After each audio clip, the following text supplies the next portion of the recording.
Hey guys, I'm Tim. I'm Bob. I'm Spencer. I'm Dan. And this is the Board Game Rundown, and today we're going to Chaos Cove for a Kickstarter preview.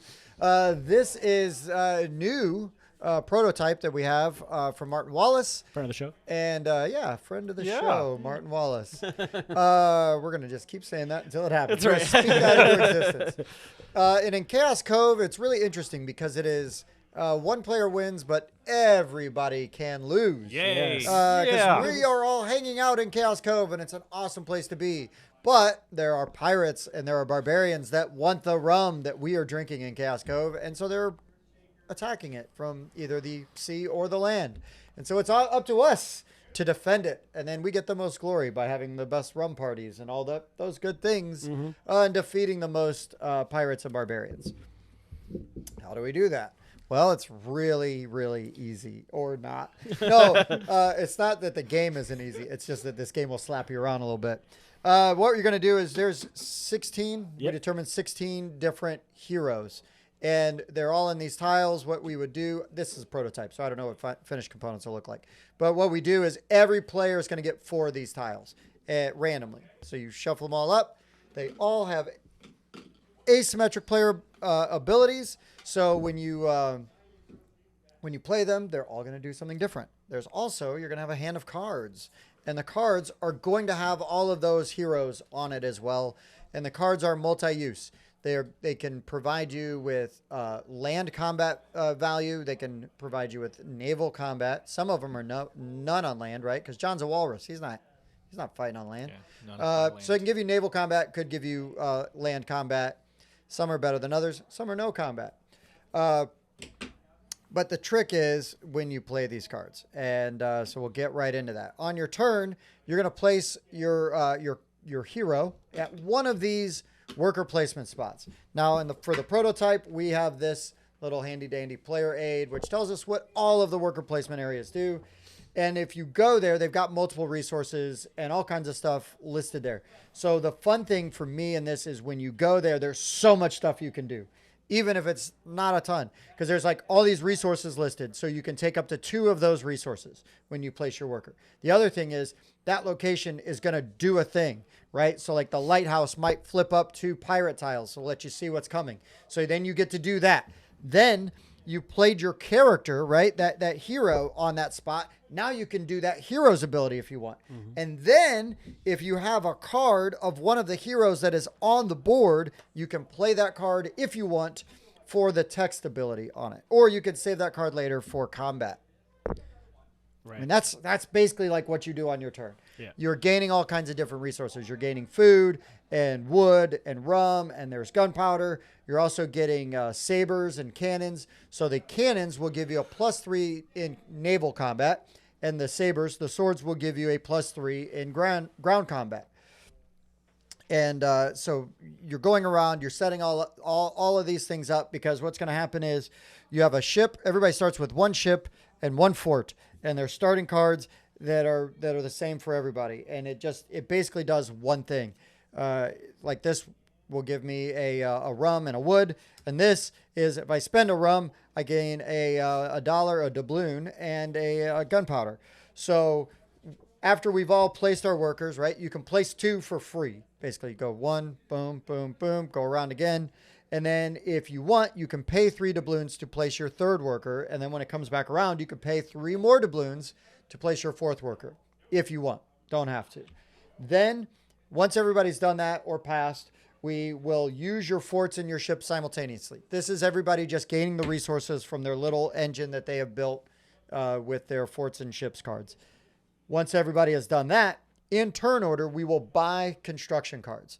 And their in turn order is important because when the one gets purchased off the top of the stack, well, it's gone. It does not replenish till the end. It does not replenish until the very end of the round. So the timing there is important. There are fixed stacks all the way to the end, and then these last 2 are sort of like variables of everything that you have already seen in the row. So you're going to have a little bit of a mixed market there, and all the ships cost the same, all the forts cost the same, and then there's the rum parties, right? So like every fort costs 2 food and a worker, which is one of these guys. And every ship costs 3 wood, and a worker. Crew. And then you could either have 2 rum for a rum party, which is worth 3 victory points, or 4 rum for a rum party, which is worth 5. And those victory points will all be used at the end of the game. Once you have them, there's no way to lose those. The rum parties. The forts and the ships, we'll get into that. So then the next thing you can do is attack one invader, a face-up invader, 1 turn at a time. So as we're going, there's going to be these invaders, and they might be face down, they might be face up, depending on actions that we have taken. And if you have a fort adjacent to where there's an invader, you can attack it. This is really important. Again, the timing of it, because sometimes I might choose to fight over here, but I've got a face-up pirate coming. Well, that now gives Dan potentially the opportunity to snipe that tile away from me. Because at the end of the game, the number of these tiles you have is what's going to score you points. The combat value is variable, but it doesn't matter. It is just the number of tiles. Yep. So there is a little bit of push your luck and some luck involved with what tiles are going to populate next Your to spot, you, yeah. right? Mm-hmm. So then after everybody has attacked the face-up ones that they want to, we then have to defend against all the other ones. So we flip all the other ones over, and now we have to fight those guys off. Any that are not defeated, let's say this guy right here, blue, would lose their fort. So their fort goes away. If that was my fort, I would lose one of my fort cards. So I flip it over. I don't get those victory points anymore. I don't have access to that engine anymore. And now this guy is going to go to the overflow area. The overflow area, there's 3 spots for each. And if we go to place a pirate or a barbarian in an overflow spot and we can't, everybody loses the game. Yep. Important to note, during that face-up, everybody can attack one face-up invader at a time. You can fight the guys in the overflow spots. Up here, adjacency matters. Down here, it does not. Everybody has access because they're basically already in the town. Yeah. So you're just running over there and you're fighting them. Once we have defended and moved any ships that we need to move, it just goes to the end of the turn. We refresh all of the cards. We place out the next wave of invaders. All of the hero tiles that you had pass to the left. And then you're going to pull all the heroes off the board, get your heroes, and that's it. Oh, and if you spent cannons or sabers, another interesting thing that I think this game does is these resources replenish at the end of the round, where your wood, your rum, and your food and your gunpowder is gone. So, and it makes sense, right? If I'm firing off all my cannons, well, they're spent for this round, but then during the next round, they all reload and refresh, right? Just same thing with the warriors or swords that we've got. And and then when you go through 4 rounds, as long as you don't have the overflow problem, and most points at the end of the game wins. There are no ties. There are no ties in Chaos Cove. In Chaos Cove. So let's go around and just share kind of our experience and our thoughts with Chaos Cove. Go for it, Bob. Sure. I definitely enjoyed it this second time more than the first time, because you kind of have like you start to have the knowledge on the timing and how everything kind of works, and you know that, if I want to be able to place workers, I better make sure I have money and things like that. Things you don't necessarily grasp the first time you're playing. Well, I would say anytime you play the first game, you just like, it is what it is. You're playing to learn. Yeah. But I do really enjoy like the timing of because there's certain character abilities that will say, you can flip this tile over. Oh, then I could choose to fight it. Because normally when you're doing the defending, it's whoever is up front has the chance to defend first, and then it moves down the line. And so you might not get a chance to it. But since I am in the back here, I can choose to use one of my attack out of turn things to attack that and steal it away from the people in front of me. I can't tell who that would be. But that's a neat kind of timing thing. But it also kind of brings in one of the things that I like and don't like, whereas a lot of the cards, to use the words, the character has to be out.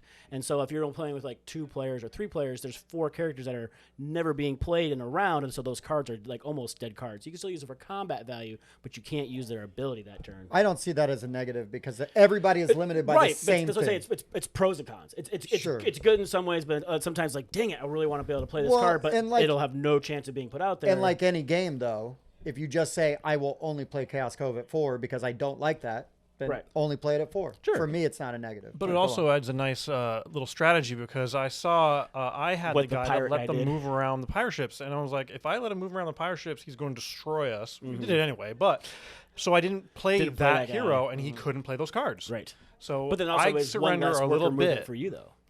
That's true. Yeah, and that was a choice you made. But it wasn't just by default. I like having those little choices. Yeah, you have to sacrifice something in order to get a benefit. Is it worth that taking a movement? Someone else? Yeah, and it did kind of hurt because I would have been worse off if I was able to move those around. But no, it was enjoyable. I do like you have like the water phase over there, and like so the third spot down it has the wind, and so even if the first 2 people get blown out of the water by a huge pirate, you can just escape and get out of the way because you're like, well, those guys just died. We're gonna go this way. Yeah, that was enjoyable. Asymmetrical abilities, gotta love asymmetrical abilities. They're always good. I do wish there was a little more variety in the cards there. Again, prototype. Sure, but no, this is a really nice player aid. Yeah. All right, Spencer. I kind of like the fact that your heroes rotate every round. So I love that. Yeah, I'm not stuck with just these 4 heroes. Right. And it gives me more of the flexibility and a better experience, in my opinion. I also really liked the fact that you have to have the hero out in order to play the card. Yeah, I mean, it was enjoyable. Yeah. Dan. I was really impressed with Chaos Cove. I didn't know much about it other than, an up-and-coming designer really trying to make his name. A new guy. Third game maybe ever. Yeah, MW, I call him. And friend of the show. No, but, so I knew that going into it. And, good stuff. Loved some, haven't loved others and stuff. So I was like, let's see what this does. And this has a lot of interesting, unique things going on. I love the rotating characters. Also, because the first time we played the game, it wasn't explained to us. So we literally ended round 1, and it was like, okay, everyone pass your characters left. And I went, what? Surprise! I was not expecting it. It was Chaos. really cool. Yeah. The rules are like, make sure not to tell everyone. That's right. All the rules. No, but I really like that aspect. The balancing your build between the pirates and the barbarians is very interesting. It might be like, okay, well, I'm going for this build where I'm trying to get a lot of wood so I can make a lot of coins, but by doing that, I'm making a lot of forts, which means I need a lot of sabers, right? And maybe less so on the cannons. But then if other people see that, the resources are limited. So, they might see that I have 4 forts here and only 1 ship and be like, okay, well, they're just going to start taking all the sabers because first of all, they know that I'm going to be taking them because I have all these forts. And if I take a bunch and run out, they don't have them. At the same time, so they're going to want to get some, right? At the same time, they could be taking them just to take them from me, knowing that I probably won't have enough combat value and will lose them because when a fort or a ship dies, you lose the card associated, right? With the type. So there's some really interesting balance going on there of which one do I want to be able to produce next round, but also which one can I take, not only this round, but potentially in the future, because you don't want to ever lose a building, right? Not just the turn you get it. So I like that quite a bit. And there's some really fun interplay with the going from the top down kind of thing with, okay, I know that I'm going to fight here, but I have to remember that I might have to fight here, right? Because I'm second. So if Bob either can't do it or technically, I haven't seen it yet, but Bob could purposely lose that fight so that he can take out one of my buildings, right? I haven't seen that be usreally yet, but it is a possibility. Yeah. So there's some interesting stuff going on here. And then with the snipes that you guys were talking about, a really good player aid. It's kind of big. I don't know if it's going to need to be this big in the final version, but I wouldn't be mad if it is. For anyone watching, because literally 3 of the 4 of us thought this when the game was set up, it's not a player board. See this and you're like, why is the player aid on the back of the player board? That's a horrible idea. Yep. It's just a double-sided player aid, and all this stuff is on this for the board. I personally prefer all this being on the board, but I can see a couple things. First of all, I want the board to be pretty. I don't want it to have a bunch of words on it, so I'll do this. Also, the board is covered in pieces, so you don't want to have to slide the pieces around to be able to read the ability. So if this is what they have in mind for the final version, it makes sense. I'm not upset about it. I just do prefer having the words on the board. I don't like having to go, okay, which spot do I need to go to again and look at the board to put or look at the player aid to put the thing out. The cards are really cool. They're super repetitive. It's just all the same heroes do all the same abilities on the cards, but you have a lot of interesting play there with which ones you have in your hand and knowing okay, I want to hold on to this card because I'm about to pass that character away, so I want to be able to use that ability next turn, or I can discard this card because I'm about to gain that character, so I'll be able to use that ability just by playing him next turn. I don't need the card necessarily. There's a lot of interesting stuff going on there, and then, of course, the combat value is nice. You can also help each other in combat if you really need to, because, again, the fourth person here is a game end, or also like, oh, well, I really want Tim to be able to kill this so it doesn't move on to this person's second place and they get it instead. So I'm going to help Tim win that combat by playing my cards. There's a lot of really cool stuff going on here. I have some minor nitpicks. The couple ones are there's a lot of repetition in the game, like Bob pointed out, with those cards, with these cards. That's not necessarily a negative, and it does give you room for expansions and stuff. So I'm not going to say it's a negative, but just be ready. There's a lot. Once you see the first like 5 cards, you've seen them all, like in that kind of thing. At least in the prototype. Of course. Yeah. That's what we're previewing. So just be ready to look at those cards and figure out how you're going to build your engine on the cards you see, right? My biggest gripe in the prototype, which is something that yep, that's how it works, Tim, which is just something I want to point out, is George is useless. And I don't like it very much. Every time, I have only seen George shut down a location once, and it wasn't a location anyone wanted to go to. I shut it down and stopped everybody from going to it. I didn't want to go there. The problem everybody else isn't complained. George. It's Polly. George is powerful if Polly is not in play. No, but Polly's a super cool character. All Polly I'm saying is cool. if George's character just also stopped Polly, George would be really cool. That's all I'm George stops anybody from playing another character there, except for Polly.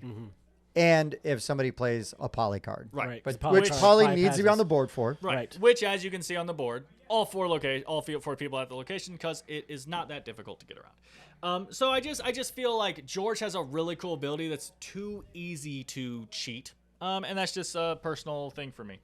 But other than that, a really fun engine building worker placement game with interesting combat stuff, and being able to snipe people from here because you're getting too close to the end game. That's a really cool idea. Got to give it to you. Yeah, I think this game's awesome. I really love it. I love the passing the characters around. Sure. I don't mind in playing a 3-player game where there's sort of that dead zone where there's a round those where cards aren't good. Those cards are not going to be there. Now there is a location you could swap out for that. So and I almost did that to take one of Dan's characters because he hadn't played it yet, because I was going to try to move some forts around. Sure. So I mean, there's a lot of options. And one thing I really like in an engine builder like this is you get so much stuff, and it is really easy, even if you just played 2 of your workers, to get a ton of stuff and really get things like jumping very early. I do like, we kept forgetting in the first game, that you can pay an extra doubloon to gain more resources, and that's an important kind of a thing to keep in mind too. And and you just, I feel like you're just getting like fistfuls of resources, which then you were like spending fistfuls of resources to get stuff. But it just felt so good because the economy never feels too tight. I mean, but you do have to be smart about it, right? No, it was tight for me. I kept running out of coins. Right. One time I couldn't make my 4th move because I ran out of coins. Sure. First game was like that too. Right? That's why I pointed out at the beginning, hey, it can be tough to get coins. This is the best place for coins. So but I also realized at the end of the game, coins aren't worth any points. They're a tiebreaker. It's like a third tiebreaker. I would not. They're like the third. And I will say, because it's kind of like my duty to say, and I know it's a prototype, but I'm hoping they do something with the colors, because I had a super hard time distinguishing the red and green or whatever. Yeah, so the actual player pieces, color-wise, not great. Right, yeah, like the forts, the boats. It doesn't matter with the heroes because they're screened on. Yeah, silk screen on there or whatever they are. But yes, those didn't matter so much. But correct. When I was like, well, hey, is this Spencer or is that Tim? Otherwise, you're writing a little R or putting a dot That's on top what I would of have all to do. of the red ones. Yeah, right. So I mean, but still, change it to black, change it to white. There's like a whole palette out there. Yeah. I don't believe purple. Purple. Yeah, just something else. One to purple. I don't know what the whole one of the 2 bad ones is. And red obsession is with people. What's wrong with green? Stop and go. Yeah. What's wrong with green, Tim? Tim's wearing a green shirt. So if any of you guys are out there, are Photoshop people, show Tim what's wrong with green. Nothing. It's great. It's a great color. No, but I think this game's fantastic. Gives you lots of really interesting options. I would like to see. I would like to see more cards, more variety of some of the cards. Sure. But it wasn't like a hang up for me, because the other thing is it makes it very easy to plan, because you're just like, okay, it's always these. And while the there's like it takes you like a second to like kind of grasp all of the rules. But once you've got them, this game is very straightforward and very easy, and it's pretty intuitive on how to play. It's neat that when you play your hero, there's like 4 things you can do in place in that one. Well, and again, like all of the stuff that you get to do and stuff, and I feel like you can pivot your strategy, you know, in the middle of the game. You can still be in the game, like even though like our game was very competitive. I felt like. And there was lots of really interesting decisions that came down to the very end. And there's a little bit of push your luck because it's like, where do I put my forts? Right. What do I think's coming? Do I flip that one to try to steal it and hope that one's not too big? And I just really enjoyed like kind of all of that and some of the madness with everybody moving boats around and, you know, taking out different things. And I really wish Spencer would have played that guy to let me move my boat, because I had the 2 biggest boats in that last round. You already won. I know, but I could have been even more. Already won, you turd. God, I had something that you were talking about there that I really wanted to point out, and I don't remember. It sucks. But I think if it had gone any longer, it might have overstayed its welcome. 4 rounds is perfect. Yeah, 4 rounds is plenty. At the end of 4 rounds, I'm like, okay, that's about my limit. Sure. Yeah. Oh, the first time we played, it was literally a tiebreaker, is what I was going to say. Yeah. Like, the game does feel really tight, like it, as in scoring. Sure. Yeah, it's not what Dan always loves, where it's like, here's 1,000,000 points. But I do feel like you get enough points. It's not like 12 points won the game. 100%. No, an hour later, I have 4. Yeah, exactly. That's what I tend to not love. Fair. And Totally that's a fair. dumb personal thing. But 40, 50 points, that's plenty. That's fine. Also, I thought that all the points were going to come down to taking out the barbarians and the pirates, because it's the difference between the person who has the smallest amount. You just remove that number from everyone else's, and then on the back it has a chart and tells you how many points that is. And I was behind everyone. I thought I didn't have a chance. And I forgot entirely that all the forts and all the ships are also worth points. Yes. And when I saw that, I was like, oh. So what we should have done I'm going to have was more than 4 stop points. Spencer from getting any more tiles once he only had like 2. So that way we would have only lost 2 tiles. Yeah. Exactly. I try to tell you. That is interesting. but even if you do that, I might then start buying up all of those and still be a contender. Again, I really appreciated how competitive this game felt, even when we felt like somebody was winning the game, and we still were trying to stop them without cutting off our own nose. Sure. You know, and still stay competitive and really in it. You can go into the game with a strategy, and then like 2 rounds in, if that strategy's not working, you like I said, you can pivot and still be competitive and not like out. And I really appreciate that in an engine building, you know, game, because that's not always the case in some of them. Sure. But I just thought this was really fun. I enjoy all the different things that it does. I haven't really played a game that does this like this, you know. And again, passing the characters that's very cool. And like, oh, well, now I have these asymmetric abilities. So cool. Awesome. But the way that your hand of cards gives you access to all of the characters, unless you're playing in 3 players, Bob.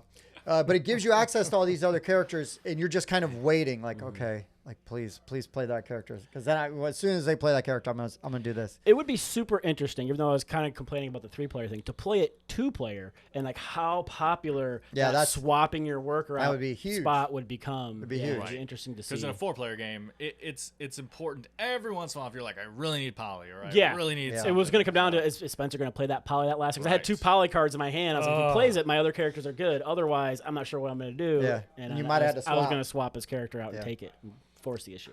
But that's pretty much what I've got. If any of this sounds interesting to you, I would recommend this game. Yeah, we'll have a link places. Yeah. All those things. But yeah, I thought this was awesome. A really good time with it. And I really hope they do metal coins. I mean, nah, I've never seen that in a game. they don't usually do like that on Kickstarters. Yeah, sure. I know. Wait for retail, and then we'll see. Yeah. Yeah. So, anybody else? Anything on Chaos Cove before we sign off? No, good job, MW. Fun game. Yeah. Thanks, Marty. I don't know. All right. If you guys found this video useful, please consider liking, subscribing, and doing all those things. That way you get updates when we do other fun videos that you might also find useful. Yes. Leave us a comment. What's your favorite Martin Wallace game? Because he's got like 3. So you got 1 or 2 to pick from other than Chaos Cove. You know, if you don't like Martin Wallace, do you think this one might be the one that you would like? Because this is different. Yeah. This doesn't feel like a Martin It's Wallace not a brass. It's not brass. No, and if you would have told, like, if I would have played this without knowing the designer, I would never not would have have guessed Martin Would Wallace. not have guessed Martin It's like the whole Wildlands thing. Yeah. It's like, what? Wait, that was Martin Wallace? But so let us know what you guys think. We appreciate that. And then we do have a Patreon. So if you'd like to support the show further, and it is in your means to do so, we would be very grateful for that. But otherwise, just you watching this far, giving us a like, subscribe is awesome. Thank you so much for that. And all that being said, for the Board Game Rundown, I've been Tim. Bob. Spencer. Dan. We'll see you next time.